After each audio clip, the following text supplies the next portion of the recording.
السلام عليكم. مرحبا بكم الولاد، مرحبا بكم في اول فيديو لاول شين. ما نقولوش اول شين، هذه شين ثاني شين تقريبا للي يعرفوني. لان كانت عندي الشين القديمة الدولة الترجية اللي كنت نهبط فيها على اسبيرونس وعلى المنتخب التونسي وعلى برشا كيفات. كنت نلعب في برشا بطولات معناها، سواء كان بالاسبيرونس ولا بالمنتخب التونسي. على كل حال انتشرت الفيديو. مرحبا بكم في شان جديدة اف تي اس غول افريقيا. نزلت اف تي اس متاع الاسبيرونس ما عطيتش ديجا، حبيت نبدا بالجارية. اف تي اس تاع المنتخبات، المنتخب الوطني التونسي تقريبا باش يستعد الكان 2024. هذه هي معناها المباراة الأولى كونتر الجابون، المنتخب التونسي، المنتخب الكاميرون أمام منتخب المغرب، بوركينا فاسو أمام كوت ديفوار، جنوب أفريقيا أمام غانا، المنتخب التونسي كونتر منتخب جابون، منتخب نيجيريا أمام غامبيا، كيف إثيوبيا كونتر أسود الترنجة السنغال، مالي كونتر السودان، ليبيا كونتر موريتانيا. هذه هي المباريات اللي باش تقام في كان الكوت ديفوار 2024. بون، اول حاجه باش نقول لكم عن القائمه اللي استدعيتها باش تلعب كان 2024.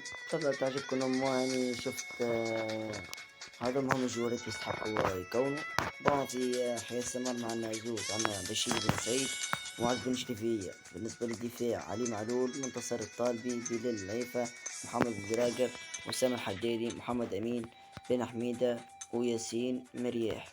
بالنسبة للوسط، أسامة بوقرة ولد الاسبيرونس، عمل موسم كبير مع الترجي، قررت باش نجيبه. الياس الصخيري، عيسى العيدوني، جوجو غيلان الشعلالي يرجع ان شاء الله باش تشوفوه بالرسمي، مش في فليكا معناها من في الموسم القادم. غيلان مش يرجع مع الاسبيرونس، ديجا صحح عقده معناها، جدد عقده. كيف في راس بالعربي جبتو انيس بن سليمان، لا اله الا الله، انيس بن سليمان.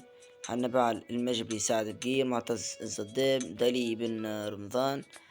وبالنسبة للهجوم جبنا هيثم الجويني، يوسف المساكني، ياسر عاشور، نعيم سليتي، يام فاليري، حنا بعد المجبري، طه ياسين، الخنيسي. هذه هي قائمة منتخب كان 2024 كوت ديفوار. ان شاء الله تكون تعجبكم. ما طولش عليكم الفيديو. المنتخب التونسي قاعد يحضر في برشا حاجات قوية ان شاء الله. سنة ممكن تكون مفاجأة على المنتخب التونسي يهز كان 2024 كوت ديفوار.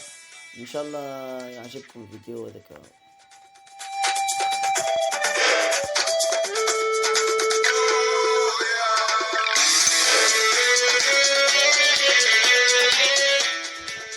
على فكرة الولاد، فما بارتي باش تلعب بالنسبة للمنتخب التونسي ان شاء الله. نورمالمون كونتر المنتخب المصري، مباراة ودية كتحضير. هما زوز بارتيات كونتر المنتخب المصري، وواحدة في بالي كونتر الامارات ولا حكاية من هكا. كونتر المنتخب المصري والاخرى الله اعلم كونتر شكون، مازلت ما ثبتش. تو نهبط لكم الفيديو الجاي، او هذا الفيديو هذا كتعريف شنو باش نعمل بالنسبه للمنتخب التونسي. زوز بارتيات ودية ان شاء الله باش تلعبهم.